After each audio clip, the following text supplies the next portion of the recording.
Hello, how you doing today? Welcome to Big Boy Live. And today we have a special guest, a champion, a fantasy football champion, two-time champion of the jungle. Many people out there know what that is. And one-time champion of the elitists, Mr. Mark Minger. Well, thank you, Laron. It's a pleasure to be here. I gotta say, this is the first time I've ever done any type of podcast or even listened to it. But, well, let me take that back. I listen to your podcasts. But other than that, I've never really stood them. And I gotta say, it's just an honor and a pleasure to break out and be here with you today. Well, it is an honor to have you here, too, because I never heard a podcast either. I was kind of like, a podcast, what? Started doing it, and basically it's like we always do anyway. Talk about stuff and put it out in the world. We just sit back, drink a little beer, and tell stories, huh? Well, today I'm drinking me a little bit of coffee in my camouflage cup. Oh, yeah, me too. I'm drinking coffee in my Zach Brown koozie. ZBB. So, Mark, first subject to talk about, it's the biggest thing going on right now, is this COVID-19. AKA the coronavirus. What's your views on it? Well, honestly, being in the healthcare field myself. Well, thank you, sir, for your service. Well, thank you. I appreciate that. But as a professional myself, I would honestly have to say this thing has been around a lot longer than what anybody thinks. We go back to November, December. This COVID doesn't have a name or a face. Everybody's coughing, everybody's hacking, everybody's worst case scenarios, people are getting pneumonia. And, the doctors are just chalking it up to the bad flu season. All of a sudden, we come around to January, the end of January, early February. All of a sudden, we got a name and a face on this, and everybody is freaking out. This way, this pandemic, the way the world has just kind of shut down, this hasn't even happened since 1918 with the whole Spanish flu. Yeah, I was reading something about that. This is nowhere near what the Spanish flu was. And, if you go back a couple years ago to H1N1, it was a hell of a lot worse than what this is, and yet it kind of got swept under the rug. And it has a lot to do, and I think it speaks volumes for how the media is so influential in everybody's lives. I was just going to say that.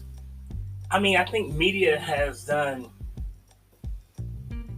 some good as far as other topics and other issues, but when it comes to stuff like this, it still feels like the media just brings the worst out of it and makes everybody freak out and doing all this stuff that is unnecessary. Well, let me tell you something, because of the fact right now, how many Americans are there in the United States of America? Do you know that number off the top of your head? No.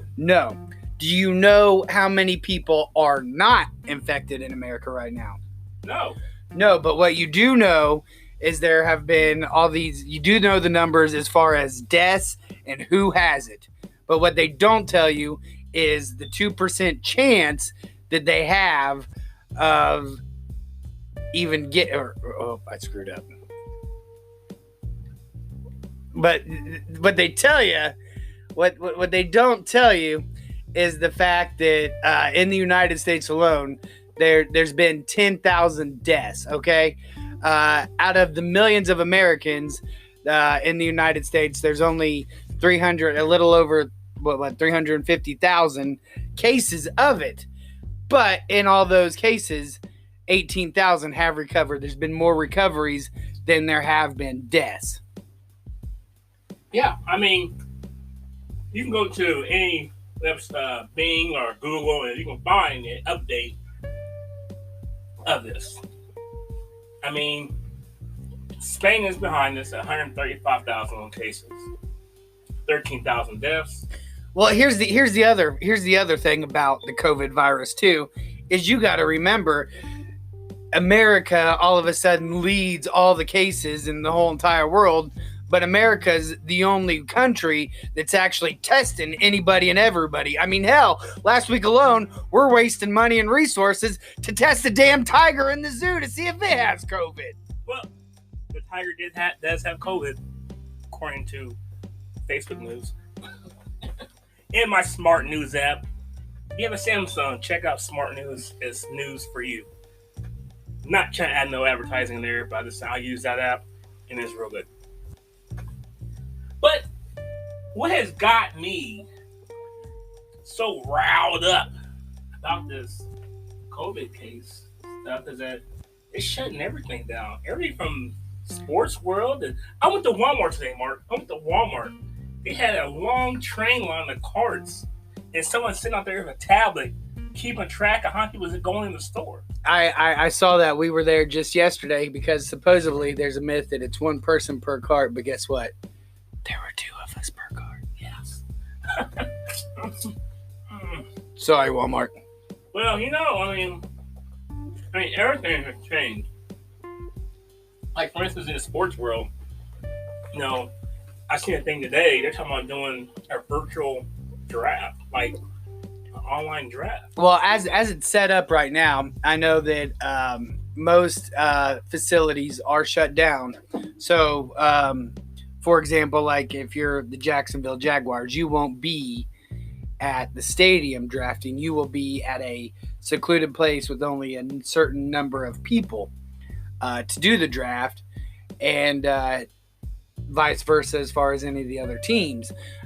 There will be a limited number of people on hand in Las Vegas at the actual draft itself, but no fans are going to be there. And I know they're keeping the drafty people actually coming around. All right, we're going to take a little break here for a little slight commercial break. Right back.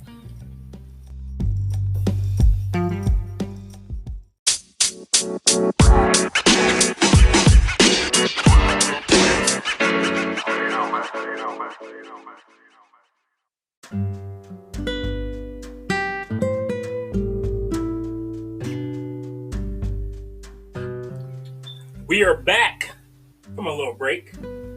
Hope you enjoyed that segment. So, that's what we were talking about. I forgot what we were talking about. Well, I know it was a long commercial break there, but it was a very long one. We were talking about the COVID-19. Yes, thank you, sir. But when we finished, before we left off, we were talking about the communication that the media really has with the people more than we were talking about the virus itself. And as I sit back, I think about a story that I was told when I was a kid about communication. There was a sheriff in the Old West, and a Mexican had stolen money. So this sheriff got his horse and went out and rode to try to find him. They found him, and this Mexican didn't speak a bit of English. So this sheriff had to go out and get an interpreter. Isn't it Brazil? No. But this interpreter came on the scene, and this cop said, "You tell this man to tell me where he buried the money." So the interpreter interpreted it, and the Mexican said, "I'm not going to tell you where I buried the money." So sheriff said, "What'd he say?" Interpreter says, "He said he's not telling you where the money is." Sheriff said, "You tell him again, where is the money?"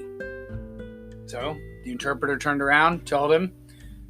Mexican says, "I'm not telling you nothing." So the cop said, "You tell him one more time, where is the money, or I'm going to shoot him right here." The interpreter turns around and tells him. Mexican, scared for his life, tells him, "You go down a mile, you go up over here to the one single tree in the desert, and you dig 6 feet. The interpreter turns around to the sheriff, and he said, "He ain't telling you nothing." You see? It's all about how it gets fed to us. Obviously in the story, the Mexican told him where it was, but gave him the exact location, so the interpreter was going to go take it himself. So it's the same thing with the media.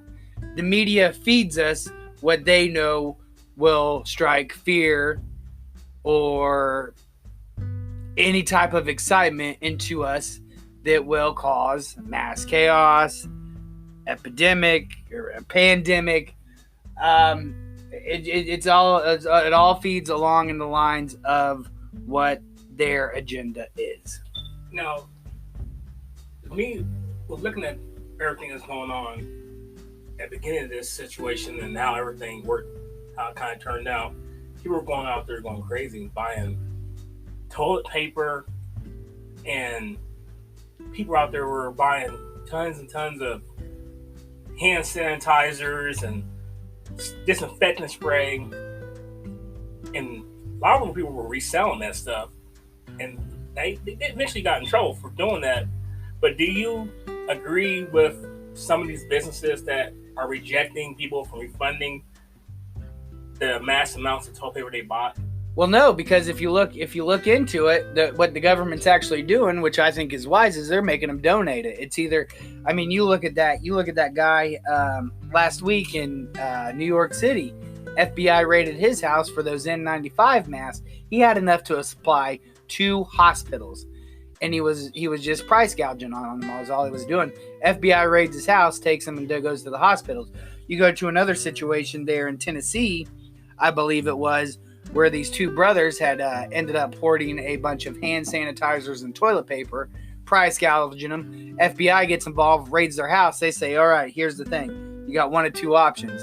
You either take this and you're going to donate it to wherever you feel it needs to go, or we're going to federally charge you. So, I think in the long run, I think it is being handled properly. But at the same time, here's my thing. COVID-19 is a respiratory virus, okay? That means it's in your lungs, it's your nose, it's your throat. Why are you buying a bunch of toilet paper? That's what I was trying to figure out. Here's the case, because I've been to the stores, I've seen it. If you were buying a bunch of vitamin C supplements and you were actually drinking a lot of orange juice, I can get it. You're going to get the runs, but ain't nobody doing that. The fact that people are actually going out and buying hand sanitizer and all these cleaning supplies, like, were you living like trash before? Why is this stuff not in your house already? Well, and it's funny you say that about the vitamin C, because I believe that everybody's gonna get sick some form or another, just how strong your immune system is to fight it. Oh, going back to what I said back in November, December. I guarantee you, we've all had it already. Yeah, and like I said, so I tried wearing a little mask and stuff, but it's like, it's uncomfortable. And plus, number 2, it's like, if I get sick, I get sick. But I take vitamin C every day, 2 tablets of vitamin C. I take vitamin B. I drink hot liquids. Because I know if you get that, it's like a regular flu or any kind of flu, you get that stuff in your lungs, you get ammonia. So I drink the hot stuff so it can go down my stomach so I can get rid of it. You know what I'm saying? And I take my multivitamins, and I still cover up here and there, I wash my hands. Well, my whole thing of it is, you look back when we were kids, and you look at our grandparents and their home remedies. Anytime you got super sick, you might have been thinking you were dying, you were puking out your mouth, you were puking out your butt, you were deathly ill, you're laying on the ground, rolling, crying, tossing and turning in pain. What did your grandma give you? She gave you either Sprite or orange juice, chicken noodle soup. You slept it off, you felt fine. Exactly. Earlier this year, I got sick. I got the body aches, the headaches, the sweats. I didn't get a fever, but I got everything else. So know what I did? I turned my heater in my room up to about 95 degrees, drank me a hot toddy, and I was fine. The next 8 hours later, I was fine. And about 99.9% of America is fine. Yeah, it's more of a mental thing. It's all in the way you're perceiving it, what you're being told. Like I said, they're not telling you how many actually Americans are in the United States, which, average Joe can't tell you off the top of their head how many there are unless they're doing the research. But what they can tell you is how many the number of how many people have it, the number of how many people have died, and they're not going on the number of cases that have actually been reported to have recovery from it. They only look at the major topic. So, another question is, do you feel that our federal government is doing everything they need to do in order, as far as help people out, or with this? Well, issue? hold on. Let's rephrase this question here, because then you kind of get into the political term of it. Do I think Trump, or do I think the government as a whole, or break it down? I mean, well, if you watched any of Trump's press conference the other day, he's going at it with M3, because they're the ones that are holding back as far as these masks go right now, and the limit supply of them, and they're wanting to price gouge them. And Trump's not having it. Trump is going to war with M3 right now, defending America. Now, if you go back to your coronavirus checks a couple weeks ago, the main issue was they wanted to hurry up. They wanted to get this passed. Trump said, all right, here's the deal. $2,400 for America, per American, and then $1,000 per kid. And we want that split up into 2 payments. You get it in April, you get it in May. All of a sudden, you get the Democrats in there, and they're saying, ho, way too much. We need to put money. We're putting money into the Kennedy Center and other. They're wanting to disperse it here and there and everywhere else, except to Middle America. And the thing of it was, what it all boiled down to, the Democrats rejected the first vote because they said it did not fit. It did not fit well with illegal immigrants. Illegal immigrants. This holds out on them for them getting a check. Well, first off, why does an illegal immigrant need a check for the coronavirus? They're illegal. And then number 2, they wanted funding from this coronavirus, this $2 trillion they took out. They wanted funding to go to these sanctuary cities that are holding the illegals. Okay? And so they immediately shot down the bill, the first vote. And it was actually the Democratic senator for Illinois. He actually got involved, and he said, hey, look, this has got to be bipartisan. We can't sit here and we can't bicker amongst each other. We need to get stuff going now because people are dying. We need to get this economy rolling again.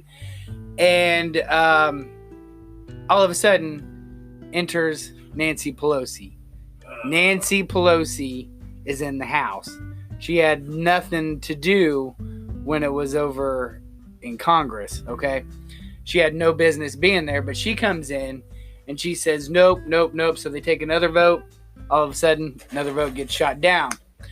Overnight, all of a sudden, they have this 1,000-page document to meet their demands. Are you kidding me? Are you kidding me? Does that sound like it makes any sense at all? You got a 1,000-page document printed up overnight? And in this 1,000-page document, what they wanted their demands, underlining their agenda, because at the same time, they were wanting to take part of that $2 trillion. We're going to fund abortion clinics while we're shut down. It had to do with a bunch of non-related issues to the coronavirus. Exactly. But, as far as the actual bill getting passed, when it did, I still don't know the underlying issues as far as how the Democrats agreed to get it passed. I know they got outed for what they were doing, but as far as it's with any bill, it happens all the time. I could come to you, say we're in the government. I'm going to come up with a bill. You come to me with a bill and saying I'm going to pass this bill that the Florida Gators are national champions right now. And then I'm going to say, no. I don't agree with that because we all obviously know the Florida Gators suck.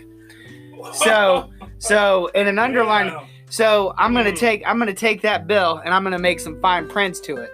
So your whole bill is making Florida Gators the national champions, but I'm going to take that bill and I'm going to revise it so when it passes, all right, well, Florida Gators are national champions, but also when this bill gets signed, I am going to take $1 billion from the University of Florida and I want it to go to the University of Michigan to build their football program.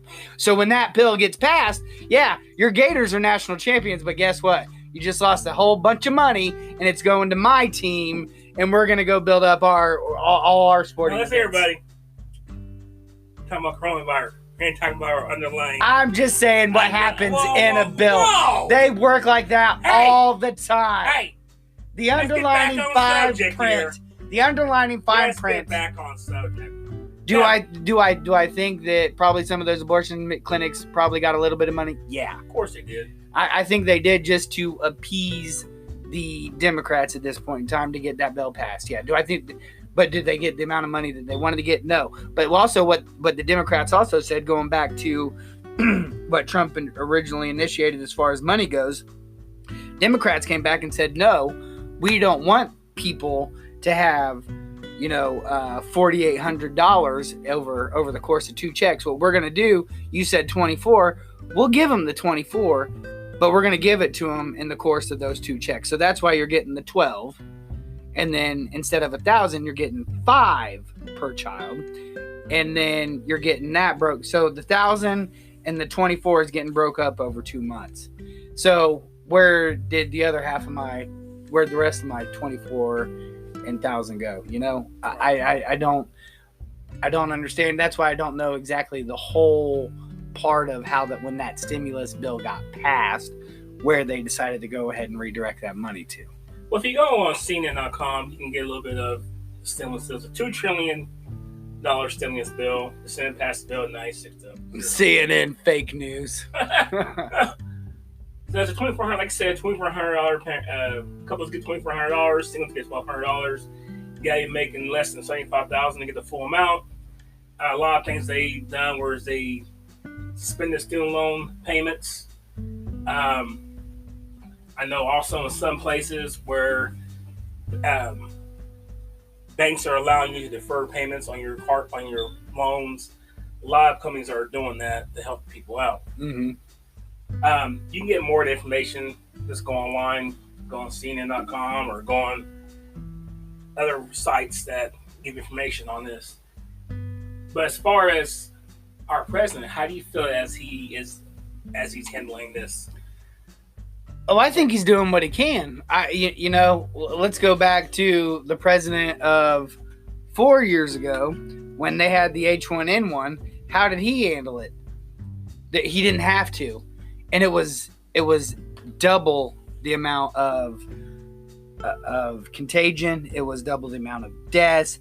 There was far more cases over the cross of the United States.